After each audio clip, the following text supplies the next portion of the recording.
अचानक हमने कोर्ट से एक नोटिस भेजा 3-4 दिन पहले। जब नोटिस पहुंची तो लोगों में खलबली मच गई कि हमारे साथ में ये यहाँ पे क्या हो रहा है। केस तो होने वाला है, वो चाहे कोई छुरा लेके मेरे को दौड़ाए या कोई से मेरे को बंदूक से मरवाने की कोशिश करे, मैं डरने वाला नहीं हूँ। मैं जी लिया हूँ जितना जीना है। अल्लाह तेरा शुक्र है, रमज़ान के महीना में मैं बोल रहा हूँ कि मैं जी लिया हूँ बहुत अच्छे तरीके से। लेकिन हमारे मुमरा शहर के जो वासियों के साथ जो बेबुनियाद खिलवाड़ हो रहा है, जो एडवर्टाइजिंग हो रही है, वो दिखाकर लोगों को बेवकूफ़ बनाया जा रहा है। तो उसके लिए तो खैर बहुत बातें हैं, वो बाद में हम कहेंगे। लेकिन हमारे साथ में जो कल हुआ है तो वो अच्छी बात नहीं है। जावेद भाई, कल अफ्तारी के वक्त आपके साथ क्या हुआ था और जिस तरह से आपको बताया जा रहा है कि धमकी दी गई है, क्या कहेंगे आप उस ताल्लुक से? अस्सलाम वालेकुम रहमतुल्लाहि व बरकातहू। देखिए, पहली बात तो आप जो पूछ रहे हो कि आपको धमकी दी गई है, ये तो मुमरा शहर है यार। मुमरा शहर में आपको पता है क्या क्या लोग न्यूज़ के माध्यम से हमको जो है धमकी दिए, और वो अपनी सीट बचाने के लिए उन्होंने हमारे ऊपर 2014 को जानलेवा हमारे परिवार के साथ किया गया। क्या आपको पता नहीं है? ये नई बात थोड़े है। लेकिन हम शेर है, शेर रहेंगे। है बस होंगे, हमें कोई भी डराने की कोशिश न करे। हम तो हमारे समाज का काम कर रहे हैं। यहाँ पे जो हमारे समाज को 15 साल से लूटा गया है, उसके लिए हम आवाज़ उठा रहे हैं। तो उनको अभी खलबली मची है। अभी चंद दिनों पहले हमने एक तो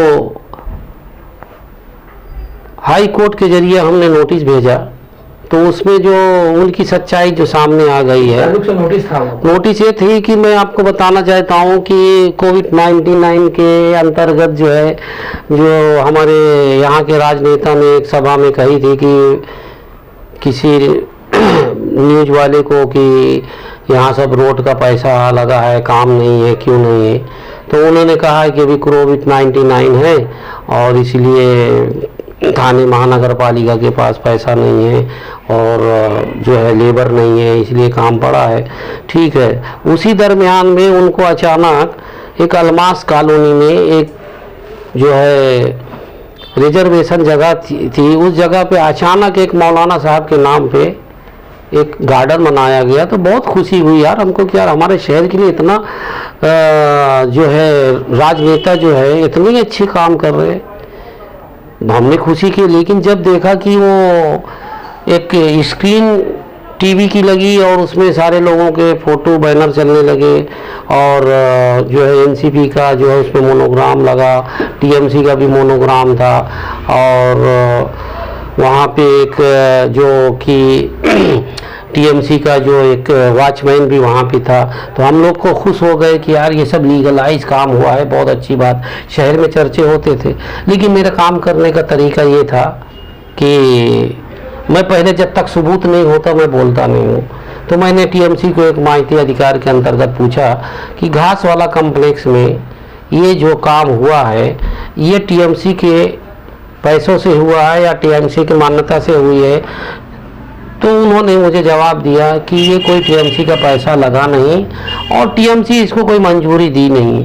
तब हमने देखा तो ये भी हमारे शहर में लूट मार का काम चालू। तो हमने कई बार कंप्लेन कमिश्नर को किया, लेकिन उन्होंने कोई जवाब नहीं दिया। फिर हम अचानक हमने कोर्ट से एक नोटिस भेजा 3-4 दिन पहले।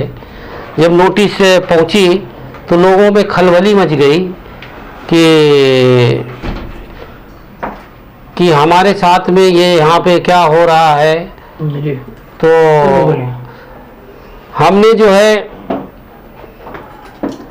थाना में गए थे, तो थाना से हम वापस आ रहे। तो मेरी आदत है कि मैं कार घर पे खड़ा कर देता हूँ, कभी गाड़ी को मैंने वहाँ खड़ा कर देता हूँ म्यूनसिपाल्टी का ऑफिस, तो मैं रिक्शा पकड़ के चला जाता हूँ काफ़ी दिनों से।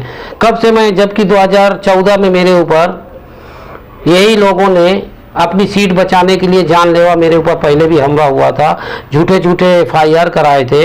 वो सारा राज साइज पूरे मुमरा की जनता को मालूम है। अभी जब मैंने इनकी भी सच्चाई लाया तो ये मेरे को डराने की कोशिश करने के लिए किसी आदमी को। तो आपका ये कहना है कि जो आपने ये याचिका दायर की थी, जो नोटिस उनके पास पहुंचा है, उसी का बदला लेने के लिए आपको ये धमकी दी गई, उसके ताल्लुक से डराने के लिए आपको धमकी दी गई? देखिए, ऐसा है कि ये मुमरा शहर में डराने के सिवा और कुछ है नहीं। आई बात समझिए, डरा डरा के अपने बंगले और गाड़ियां बनाए और यहाँ जनता का कुछ काम किए नहीं। तो मैं आपको बताना चाहता हूँ कि वो जब नोटिस पहुंची तो उनमें खलबली मच गई कि अब जो है हमको सच्चाई आएगी तो हम लोग के ऊपर केस होगा। केस तो होने वाला है, वो चाहे कोई छुरा लेके मेरे को दौड़ाए या कोई से मेरे को बंदूक से मरवाने की कोशिश करे, मैं डरने वाला नहीं हूँ। मैं जी लिया हूँ जितना जीना है। अल्लाह तेरा शुक्र है, रमजान के महीना में मैं बोल रहा हूँ कि मैं जी लिया हूँ बहुत अच्छे तरीके से। लेकिन हमारे मुमरा शहर के जो वासियों के साथ जो बेबुनियाद खिलवाड़ हो रहा है, जो एडवर्टाइजिंग हो रही है, वो दिखाकर लोगों को बेवकूफ़ बनाया जा रहा है, तो उसके लिए तो खैर बहुत बातें हैं, वो बाद में हम कहेंगे।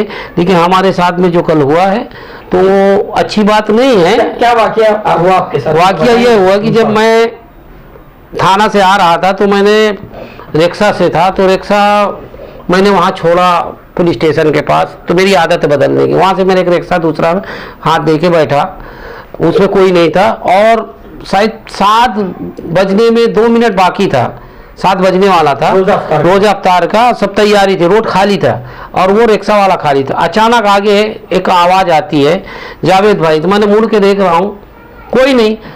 तो एक लड़का आगे से गाड़ी में बैठ गया आके, उसके हाथ में इतना बड़ा छुरा था धारदार और उसका मोबाइल था, कान में बाली था। मतलब वो बेचारा क्या करेगा, वो शायद नशा वाला ही है, उसको नशा दे के लोगों ने ऐसा बना ही दिया, तो उसकी गलती नहीं है, वो गलती उन लोगों की है जिन लोगों ने ऐसा धंधा बना के रखा मुमरा में।